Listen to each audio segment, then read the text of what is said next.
Ready for a second swim of the day?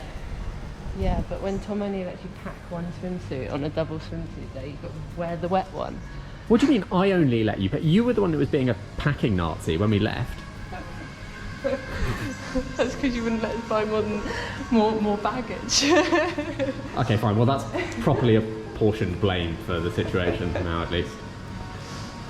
Either way, just get this done.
So we're picking things up again the next morning. I didn't do a great job of getting a lot of content yesterday, if I'm honest. We were both really tired, a lot more fatigued than I thought we were going to be after the long run the other day. I think we probably need a little bit more recovery. So we are taking a much lighter day today. We're going to do a little bit of light gym work and some mobility work, but fundamentally we're taking a rest day today, and then we'll take a lighter day again tomorrow to kind of build back up into things. But what I thought would be quite interesting today is maybe just take you through a quick overview of how we're planning to do the training while we're here in Thailand. So we're obviously coming off of a race in Langkawi and racing again in Melbourne in a few weeks' time. So whilst I've been calling it a training camp over and over again, it's not a training camp in the traditional sense of the word, in terms of we've come here to train lots and lots of hours and really rack up some high TSS scores and fatigue and all the rest of it.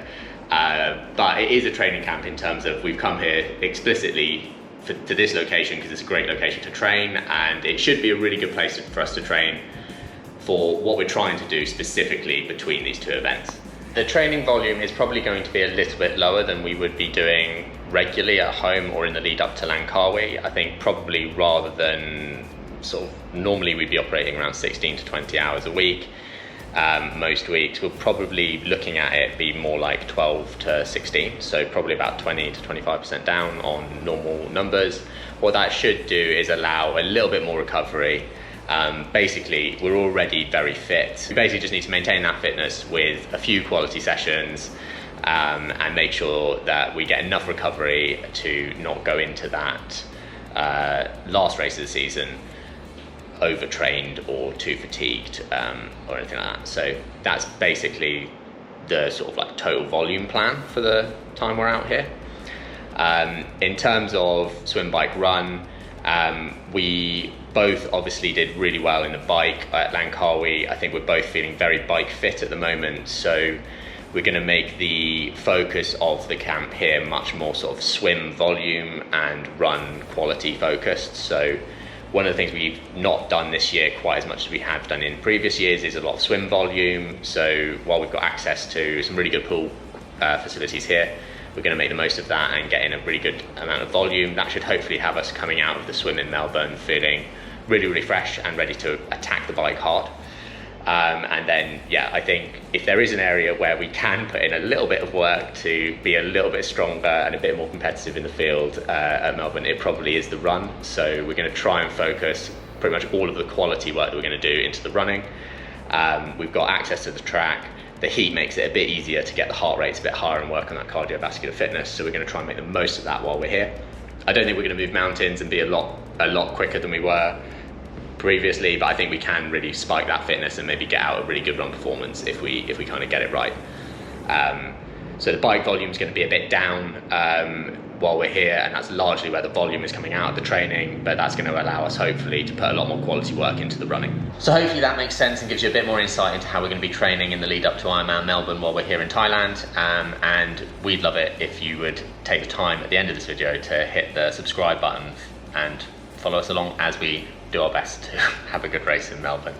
Hopefully we'll see you on the next one. Like I said, we're doing an easy day tomorrow to kind of ramp back up into things, and then from there it should be pretty much, we'll do the last bits of really good training and really try and spike that fitness up and make sure that we're good to go for Melbourne in a couple of weeks' time.